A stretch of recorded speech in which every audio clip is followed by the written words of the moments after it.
আসসালামু আলাইকুম, কেমন আছেন সবাই? প্রচণ্ড শীতে শীতল শুভেচ্ছা, শুভ সকাল। বের হয়ে গেলাম অফিসের উদ্দেশ্যে। বৃহস্পতিবারে বাড়িতে চলে গিয়েছিলাম, তো শনিবার সকালবেলা অফিসের উদ্দেশ্যে আবার বের হলাম। এই রাস্তাটা হচ্ছে গাজীপুরের কালেকর উপজেলা থেকে মাওনা শ্রীপুরের একটা রাস্তা।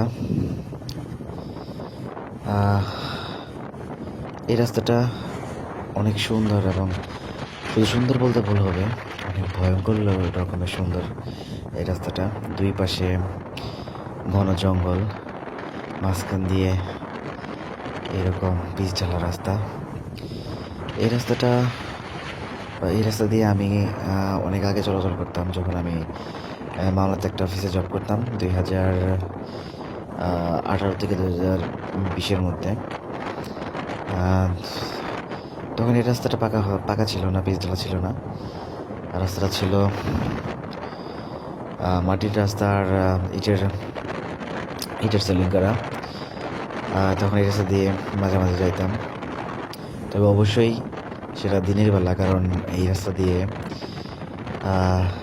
রাতে বা সন্ধ্যার পরে কেউ যাতায়াত করে না। লোকে মুখে শোনা এই রাস্তাটা নাকি অনেক ভয়ঙ্কর, এখানে অনেক অনাকাঙ্ক্ষিত ঘটনা নাকি ঘটছে। অনেক চোর ডাকাতেরও ভয় আছে এই রাস্তায়। কিছু পরিচিত মানুষের কাছ থেকে এরকম কিছু কথা শুনছি। যাই হোক, এই রাস্তা দিয়ে আপনারা যদি আসেন তাহলে অবশ্যই সকাল থেকে বিকেলের মধ্যে এই রাস্তা দিয়ে চলাচল করবেন। সন্ধ্যার পরে এই রাস্তা দিয়ে ভুলেও আসবেন না।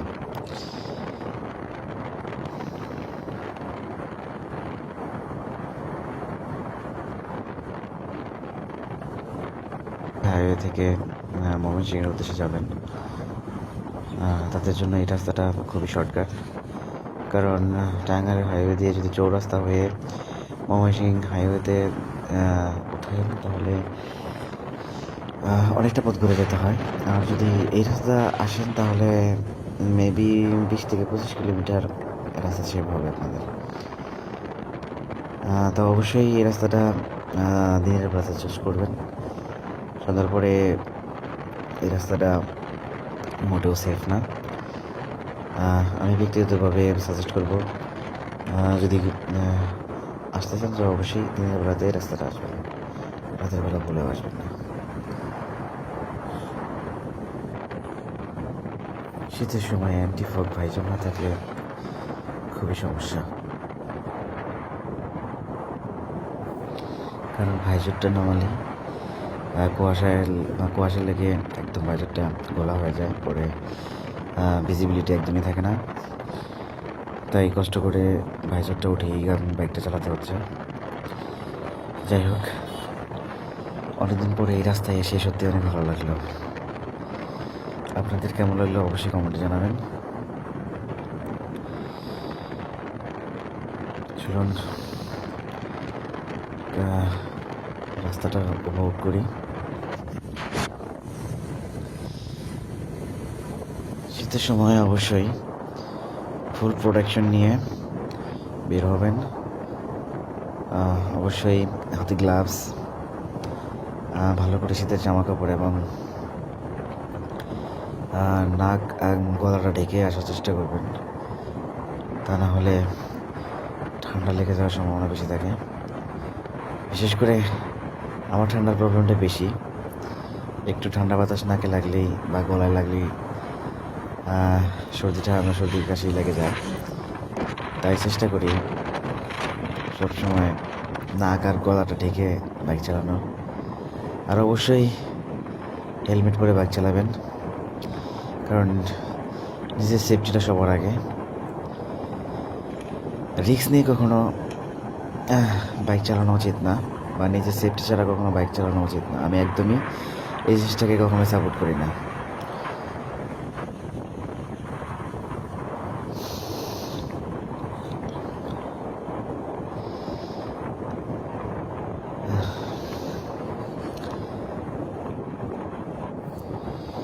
এরকম কুয়াশার মধ্যে সাধারণত লাইটের স্টক বা এলইডি লাইটটা খুব একটা কাজে লাগে না।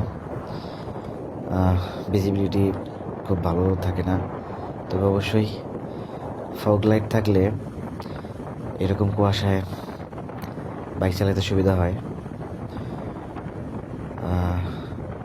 এরকম কুয়াশায় বাইকের জন্য ফগ লাইটটা অনেক জরুরি। মামলার ভয়ে এখন পর্যন্ত আমি ফগ লাইট ইনস্টল করি নাই, তবে মনে হইতেছে যেভাবে আমার সকালবেলা বাইক চালানো হয় তাতে ফগ লাইট না লাগিয়ে উপায় নেই, ইনশাল্লাহ লাগিয়ে ফেলবো।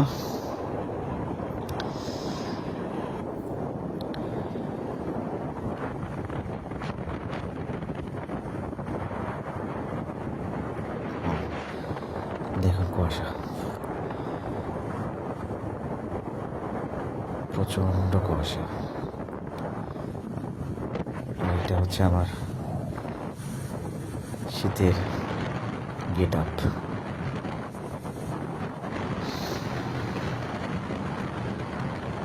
যারা ভিডিওতে দেখতে পাচ্ছেন, ভাইজারটা পুরোটাই কুয়াশা লেগে খোলা হয়ে গেছে, তাই না আমি বাইক চালাতে পারতেছি না।